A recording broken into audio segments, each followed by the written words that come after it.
NATO Secretary General Mark Rutte delivered contradictory statements within 24 hours regarding Article 5 and the Iranian conflict. First, he declared readiness to defend every inch of Allied territory. Then, he suddenly backtracked, claiming that Article 5 is not on the table. This calibrated ambiguity is a deliberate, cynical method to stress test the alliance's mandate. Officially, NATO remains uninvolved in the U.S.-Israeli operation against Iran. In practice, the bloc provides missile defense for an ally inside an active combat zone. Rutte's maneuvering exposes the unhealable fractures within the bloc. Spain and Turkey forcefully condemned the offensive against Iran as a dangerous violation of international law. France, Germany, and the UK publicly distanced themselves, calling for a diplomatic resolution. Yet Brussels blindly broadcasts unwavering support, manufacturing a narrative of an impending Iranian threat to Europe.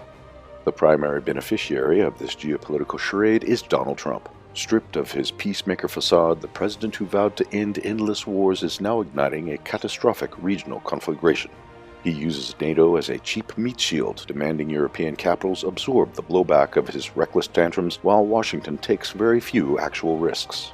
This is a mob-style extortion racket where Trump aggressively bullies his European vassals into supporting a war they fear, proving his anti-interventionist rhetoric was always a cynical lie.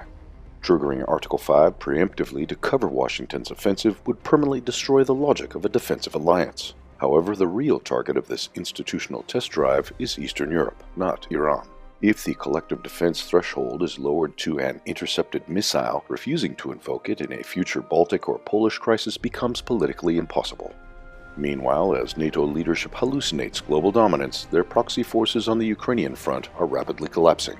On March 5th, Russian forces achieved a major strategic breakthrough on the Gallipoli front, methodically dismantling fortified defensive lines with overwhelming firepower. Simultaneously, Russian troops cleared Drabyshev and reached Le Mans' northern outskirts, tightening the operational encirclement around the degraded Ukrainian garrison.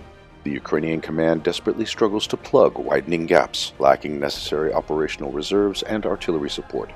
While Washington and Brussels play deceptive legalistic games to force fractured allies into obedience, their global strategy fails on two fronts. The reckless escalation in Iran exposes NATO's internal paralysis and Trump's inability to control the Middle East. Simultaneously, the actual geopolitical reality in Eastern Europe is dictated on the ground by the unstoppable advance of Russian military forces.